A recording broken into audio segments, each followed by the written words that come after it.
sudah almarhum, Allahyarhamuh, apakah saya sebagai adik bisa sedekah untuk abang saya? Oh iso. Ya, jangankan kok adiknya, lawang tonggone iso kok. Kalau ada muslim sudah meninggal dunia, siapapun bisa berbuat baik untuk yang meninggal dunia. Mesti ada yang tanya, bab ngeyel. Gak apa-apa, boleh diterangkan ya? Kan Nabi sudah bersabda SAW, setiap idza mata ibnu Adam inqata amaluh, anak cucu Adam itu kalau meninggal dunia amalnya putus illa min thalath, kecuali dari 3 hal. Ilmu yang manfaat, anak yang mendoakan orang tuanya, ilmu yang manfaat, sedekah jariah. Dah bisa dari situ. Kalau dia waktu hidup sedekah jariah, maka itu nanti nyampe terus walaupun sudah meninggal. Kalau dia punya anak yang mendoakan, maka anaknya tadi doanya sampai ke orang tuanya. Kalau dia punya ilmu yang manfaat yang dia amalkan, maka akan ngalir terus ke dia. Nah kalau tonggonya mendoakan, kalau tonggonya itu sedekah, kakaknya mendoakan, adiknya sedekah, adiknya mendoakan, kan gak bisa Habib. Mana dalilnya? Masya Allah. Yuk, hadisnya sama, mungkin cara bacanya berbeda. Idza mata ibnu Adam inqata amaluh. Terjemahkan baik-baik. Idza jika mata meninggal. Ibnu Adam anak keturunan Adam. Pertanyaan saya, kalau jin mati gimana hukumnya? Ayo. Makanya sinau mbek ulama Ahlus Sunnah wal Jamaah. Mbek habaib mbok kiai no ya. Ini hadis mengatur jin dan manusia sama. Tapi yang disebut manusia, karena kalau disebut manusia berlaku juga untuk jin. Karena ada jin yang muslim juga. Dan dakwah itu bukan hanya kepada manusia dan jin. In qata amaluh, terputus amalnya. Ingat, yang terputus apa? Amalnya. Ada enggak di hadis tersebut kalimat terputus pahalanya? Tidak ada. Yang terputus adalah amalnya. Illa min thalath. Kecuali dari 3 hal. Anak soleh yang mendoakannya. Pertanyaan saya, nah kalau yang meninggal itu enggak punya anak dan belum sempat menikah. Berarti ini hadisnya adil enggak ini? Ngomong enggak adil ngono. Hadisnya adil, kepalamu yang enggak adil. Kepalamu yang enggak adil menjelaskan arti hadis ini. Idza mata ibnu Adam inqata amalu illa min thalath, waladun shalihun yad'ulah, itu nomor 1 ya. Anak soleh yang mendoakannya, kama qala sallallahu, yang dimaksud adalah doa seluruh umat Islam tidak akan terputus, khususnya doa anak untuk orang tuanya. Ngaten terjemahannya. Oh ngaten, iya buktinya. Nah, buktinya hadis yang lain. Kalau ada orang meninggal dunia disolatkan oleh 3 shaf, yang meninggal itu diampuni oleh Allah Ta'ala. Pertanyaan saya, lah itu yang sholat yang mati atau yang hidup? Yang sholat yang mati atau yang hidup? Ngomong sing cetha. Yang sholat yang mati atau yang hidup?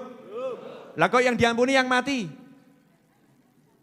Yang mati tidur atau melek? Ya mati. Nok turu kan ya urip. Yang mati ya mati, meninggal, ngeletak, betul kan ya? Amal atau amal dia?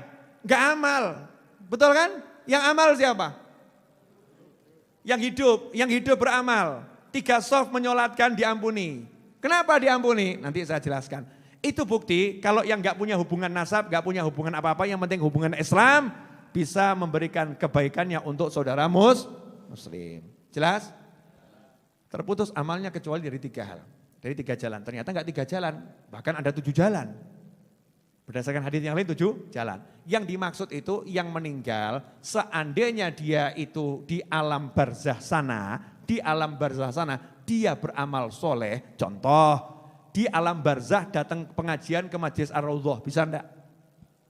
Ayo, saya mantap jawab ya, bisa enggak? Bisa. Ahlus Sunnah wal Jamaah, ruh bisa bergerak dari satu tempat ke tempat yang lain dengan syarat ruhnya orang yang beriman yang mencapai kedudukan tertentu. Seperti ruhnya Anbiya wal Mursalin yang berangkat dari alam barzahnya masing-masing menuju kepada Masjidil Aqsa untuk sholat berjamaah bersama Nabi Muhammad SAW. Pertanyaannya, ruhnya para nabi yang sholat jamaah itu dapat pahala enggak? Enggak. Amalnya sudah putus, tempatnya amal di dunia bukan di akhirat. Jadi tidak bisa nambah pahalanya kalau dia di akhirat beramal. Paham? Di akhirat dia ngaji. Karena dikatakan Nabi Musa AS ditemukan di kuburnya, dilihat oleh Rasul SAW ketika Isra dan Mi'raj, baru sholat. Dapat pahala enggak? Enggak. Tempatnya amal itu di dunia bukan di akhirat. Paham? Baca Al-Quran di kuburannya, di alam barzah sana, dapat pahala enggak? Tidak. Tempatnya amal di dunia, bukan di akhirat. Tetapi di akhirat sana dia masih bisa dapat tambahan pahala. Jelas? Di akhirat sana masih bisa dapat tambahan pahala. Salah satunya lewat anak soleh yang mendoakan, muslimin yang mendoakan.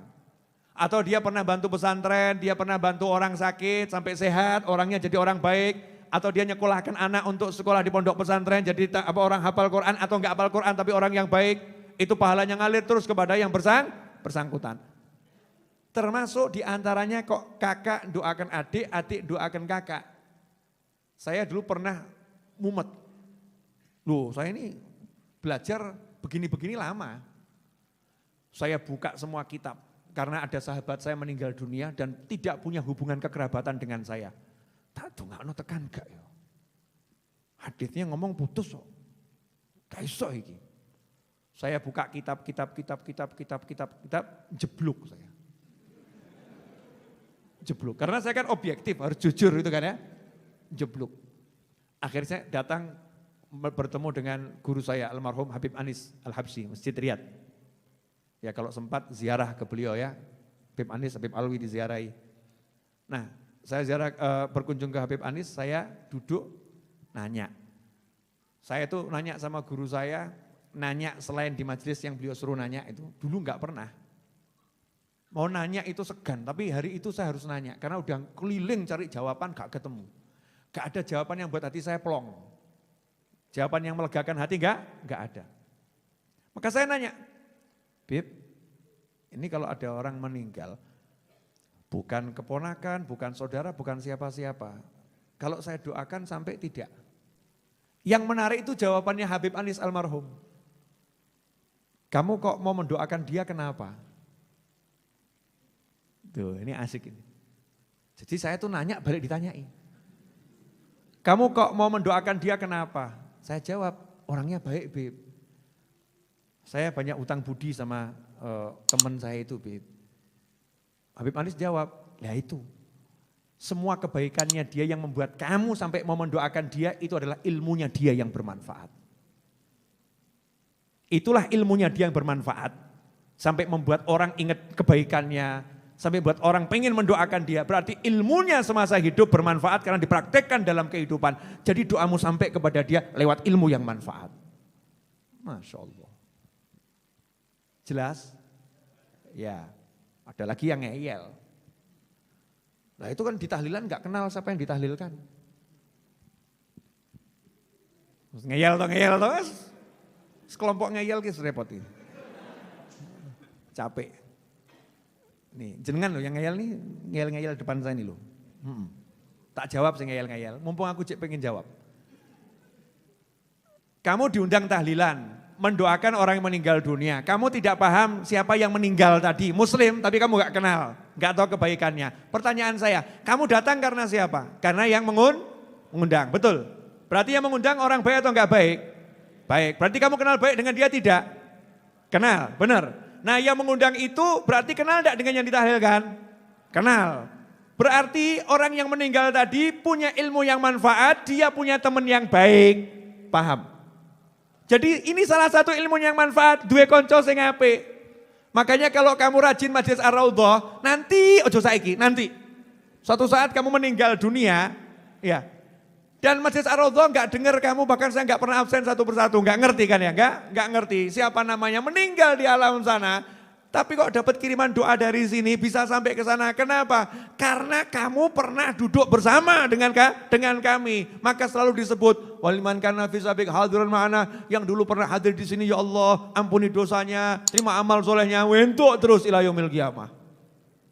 Itu loh manfaatnya punya teman yang baik, berkat punya ilmu yang manfaat. Menggunakan waktu, mau datang pengajian, ilmu manfaat. Jadi ketika meninggal dunia kok kirimin pahala itu, berarti ilmu yang manfaat.